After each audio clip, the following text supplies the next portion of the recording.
বিজ্ঞানের যুগে এলিয়েন নিয়ে কত কল্পকথাই না শুনেছেন আপনি।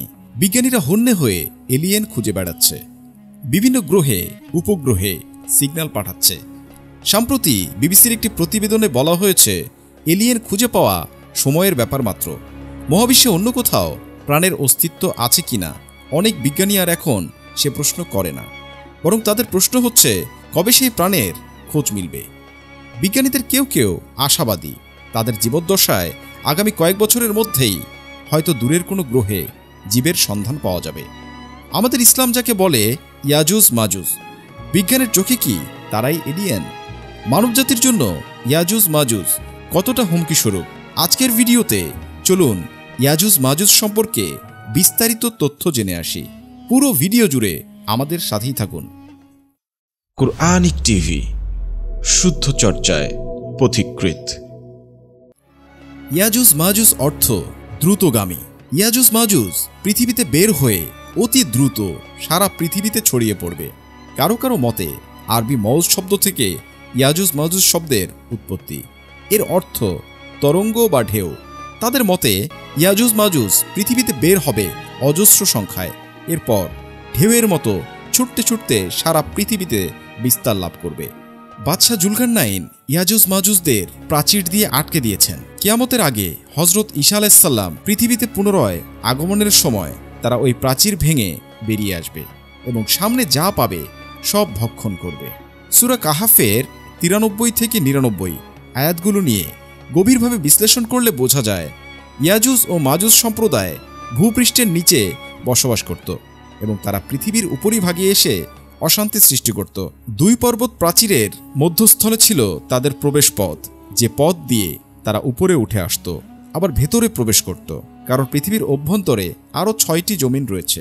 মহান আল্লাহ বলেন, আল্লাহ সপ্তাকাশ সৃষ্টি করছেন এবং পৃথিবীও সেই পরিমাণে। এসবের মধ্যে তার আদেশ অবতীর্ণ হয় যাতে তোমরা জানতে পারো যে আল্লাহ সর্বশক্তিমান এবং সবকিছু তার গোচরীভূত। আমরা 7ম জমিনে বসবাস করছি, আর হতে পারে ইয়াজুজ মাজুজ 6ষ্ঠ জমিনে রয়েছে। তাই তৎকালীন সময়ের মানুষজন জুলকারনাইনকে পেয়ে বলেছিল ইয়াজুজ মাজুজ সম্প্রদায় এবং তাদের মাঝে একটি প্রাচীর নির্মাণ করে দিতে, যেন তারা তাদের মাঝে আসতে না পারে। মূলত ইয়াজুজ মাজুজ পৃথিবীতে এসে ফসল, গবাদি পশু ইত্যাদি বিনষ্ট করে ফেলত এবং সাধারণ মানুষকে কষ্ট দিত। প্রাচীরটি মূলত ওই প্রবেশদ্বারের মুখে ঢাকনা স্বরূপ, যার উপর আরোহণ করা এবং যা ভেদ করা ইয়াজুজ ও মাজুজ সম্প্রদায়ের জন্য সম্ভব নয়। কিন্তু একটি নির্দিষ্ট সময়ে আল্লাহ তাদের সেখান থেকে মুক্তি দেবেন, আর সবকিছু আল্লাহ তাআলাই ভালো জানেন। ইয়াজুজ ও মাজুজ কি মানুষের মতো নাকি জন্তু জানোয়ার? এর উত্তর হলো, এরা হলো মানুষ। ইয়াজুজ মাজুজ সম্প্রদায় আদম আলাইহিস সালামের বংশধর। ইয়াজুজ ও মাজুজ হচ্ছে আদম সন্তানের মধ্যে 2টি গোত্র, যেমনটি হাদিসে এবং বিভিন্ন গ্রন্থে বর্ণিত হয়েছে। তাদের মধ্যে কিছু মানুষ অস্বাভাবিক বেটে, আবার কিছু মানুষ অস্বাভাবিক লম্বা। ইয়াজুজ মাজুজের আকৃতি কেমন এ সম্পর্কে কোনো প্রসিদ্ধ হাদিসে কোনো তথ্য পাওয়া যায় না, তবে মাজমাউজ জাওয়ায়েদ নামক একটি গ্রন্থে কিছু তথ্য পাওয়া যায়। যদিও ইসলামিক স্কলারগণ এ তথ্যের সাথে পুরোপুরি একমত পোষণ করেন না, তবে এর প্রকৃত তথ্য কেবল আল্লাহ পাকই ভালো জানেন। মাজমাউজ জাওয়ায়েদ গ্রন্থে 1257 নং হাদিসে বর্ণিত হয়েছে, হুযাইফা রাদিয়াল্লাহু তাআলা আনহু রাসূলুল্লাহ সাল্লাল্লাহু আলাইহি সাল্লামের কাছে ইয়াজুজ মাজুজ সম্পর্কে জিজ্ঞেস করেছেন।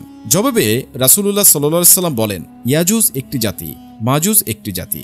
প্রত্যেক জাতির অধীনে রয়েছে 4000 জাতি। তাদের কোনো ব্যক্তি ততদিন পর্যন্ত মৃত্যুবরণ করে না যতদিন তারা চোখের সামনে নিজের ঔরসজাত 1000 সন্তান দেখতে না পায়। তাদের প্রত্যেকে যুদ্ধাস্ত্র ব্যবহার করতে সক্ষম। হুযাইফা রাদিয়াল্লাহু তাআলা আনহু বলেন, আমি রাসূলুল্লাহ সাল্লাল্লাহু আলাইহি সাল্লামের কাছে আবেদন জানিয়েছি যেন তাদের সম্পর্কে বিস্তারিত বলা হয়। তিনি বলেন, তারা 3 ধরনের। তাদের একদল হবে আরুজের মতো। আরুজ হল সিরিয়ার একটি বৃক্ষ, এর দৈর্ঘ্য আকাশপানে 120 হাত।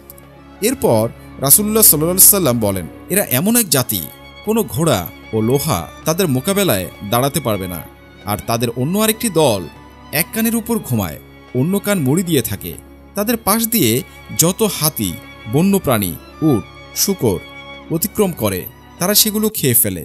এমনকি তাদের মধ্যে থেকে কেউ মরে গেলেও তারা খেয়ে ফেলে। তিরমিজি শরীফের একটি হাদিসে বর্ণিত হয়েছে, আবু হুরায়রা রাদিয়াল্লাহু তাআলা আনহু থেকে বর্ণিত, রাসূলুল্লাহ সাল্লাল্লাহু আলাইহি সাল্লাম বলেছেন, নিশ্চয়ই ইয়াজুজ মাজুজ প্রতিদিন সুড়ঙ্গ পথ খনন করতে থাকে। এমনকি যখন তারা সূর্যের আলোকরশ্মি দেখার মতো অবস্থায় পৌঁছে যায়, তখন তাদের নেতা বলে, তোমরা ফিরে চলো, আগামীকাল এসে আমরা খনন কাজ শেষ করব। অতঃপর আল্লাহ তাআলা রাতের মধ্যে সেই প্রাচীরকে আগের চেয়ে মজবুত অবস্থায় ফিরিয়ে দেন।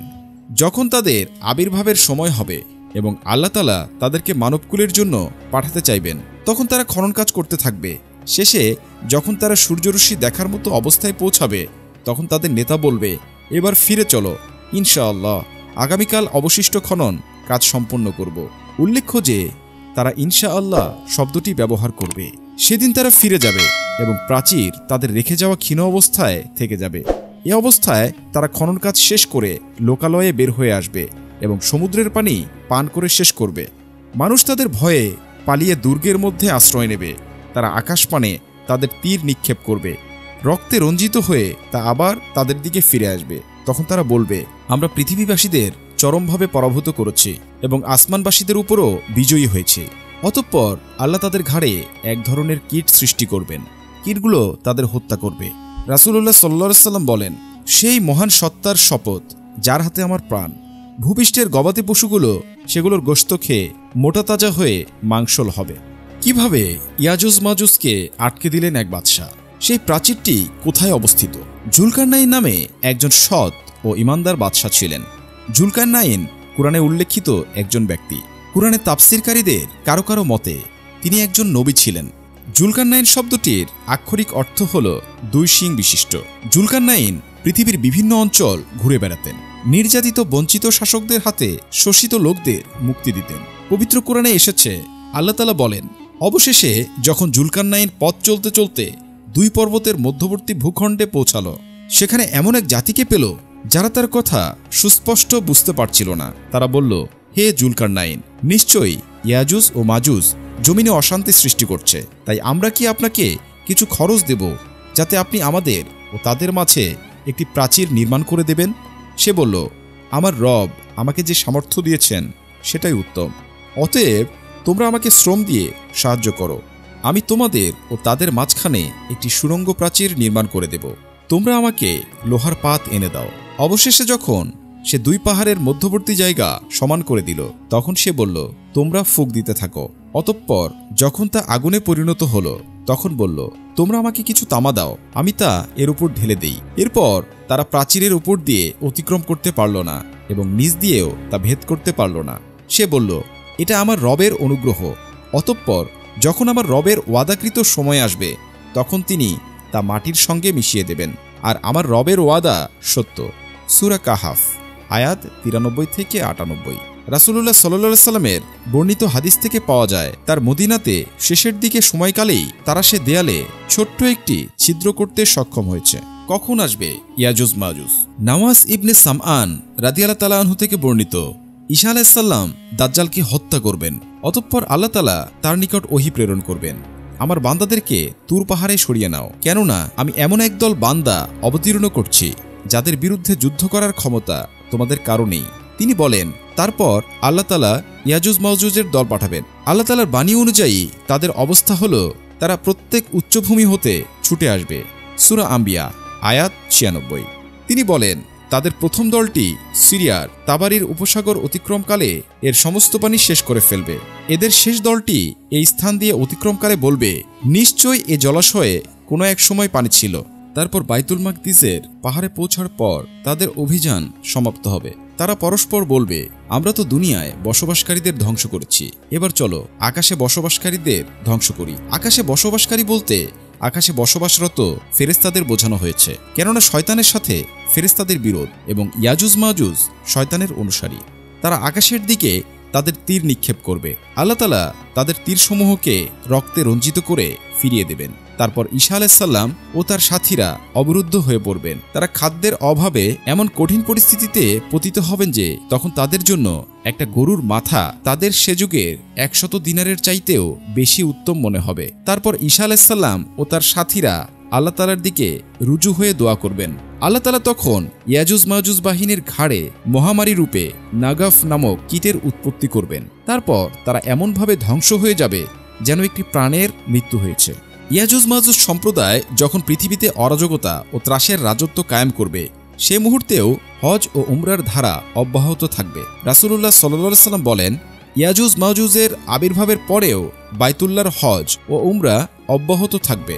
বুখারী 1490। কোনো একদিন রাসূলুল্লাহ সাল্লাল্লাহু আলাইহি ওয়াসাল্লাম ঘুম থেকে জাগ্রত হলেন। তখন তার মুখমণ্ডল রক্তিম বর্ণ ধারণ করেছিল। তিনি লা ইলাহা ইল্লাল্লাহ বলতে লাগলেন। তা 3 বার বলার পর তিনি বললেন, ঘনিয়ে আসা দুর্যোগে আরবদের দুর্ভাগ্য, আজ ইয়াজুজ মাজুজের প্রাচীর এতটুকু পরিমাণ ফাঁকা হয়ে গেছে। এই বলে তিনি তর্জনী ও বৃদ্ধাঙ্গুলের সাহায্যে 10 সংখ্যার একটি বৃত্ত ইঙ্গিত করলেন। জাইনাব রাদিয়াল্লাহু তাআলা আনহু বলেন, আমি প্রশ্ন করলাম, হে আল্লাহর রাসূল, আমাদের মধ্যে সৎলোক থাকা অবস্থায়ও কি আমরা হব? তিনি বললেন, হ্যাঁ, যখন পাপাচারের বিস্তার ঘটবে। বুখারী মুসলিম। ইয়াজুজ মাজুজের মৃত্যুর পরের পৃথিবী কেমন হবে? ঈসা আলাইহিস সালাম তার সাথীদের নিয়ে পাহাড় থেকে নেমে আসবেন। সেখানে তিনি এমন এক বিঘত পরিমাণ জায়গাও পাবেন না যেখানে সেগুলোর পচা দুর্গন্ধময় রক্তমাংস ছড়িয়ে না থাকবে। তারপর তিনি সাথীদের নিয়ে আল্লাহ তাআলার নিকট দোয়া করবেন। আল্লাহ তাআলা তখন উটের ঘাড়ের ন্যায় লম্বা ঘাড় বিশিষ্ট এক প্রকার পাখি প্রেরণ করবেন। সেই পাখি ওদের লাশগুলো তুলে নিয়ে গভীর গর্তে নিক্ষেপ করবে। এদের পরিত্যক্ত তীর, ধনুক ও তুড়িগুলো মুসলমানগণ 7 বছর পর্যন্ত জ্বালানি হিসেবে ব্যবহার করবে। তারপর আল্লাহ তাআলা এমন এক বৃষ্টি বর্ষণ করবেন যা সমস্ত ঘরবাড়ি, স্থলভাগ ও কঠিন মাটির স্তরে গিয়ে পৌঁছাবে এবং সমস্ত পৃথিবী ধুয়ে মুছে আয়নার মতো থকথকে হয়ে উঠবে। তারপর জমিনকে বলা হবে, তোমরা ফল ও ফসলসমূহ বের করে দাও এবং বারাকাত ও কল্যাণ ফিরিয়ে দাও। তখন এরূপ পরিস্থিতি হবে যে একদল লোকের জন্য একটি ডালিম পর্যাপ্ত হবে। একদল লোক এর খোসার ছায়াতলে আশ্রয় গ্রহণ করতে পারবে। দুধেও এরূপ বারাকাত থাকবে। বিরাট একটি দলের জন্য একটি উটনির দুধ, একটি গোত্রের জন্য একটি গাভীর দুধ এবং একটি ছোট দলের জন্য একটি ছাগলের দুধই যথেষ্ট হবে। এমন অবস্থায় কিছুদিন অতিক্রান্ত হওয়ার পর হঠাৎ আল্লাহ তাআলা এমন এক বাতাস প্রেরণ করবেন যা সকল ঈমানদারের আত্মা ছিনিয়ে নেবে এবং অবশিষ্ট থাকবে শুধুমাত্র দুশ্চরিত্রের লোক, যারা গাধার মতো প্রকাশ্যে নারী সম্ভোগে লিপ্ত থাকবে।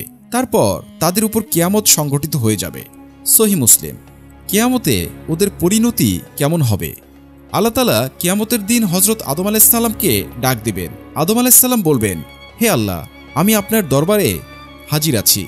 তখন আল্লাহ তাআলা বলবেন, তোমার বংশধর থেকে জাহান্নামী দলকে পৃথক করো। আদম আলাইহিস সালাম বলবেন, জাহান্নামের দল কারা?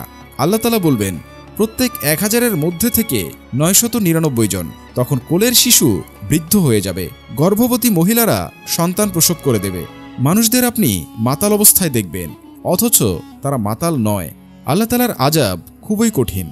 সাহাবীগণ বললেন, আমাদের মধ্যে থেকে কে হবে সেই এক ব্যক্তি?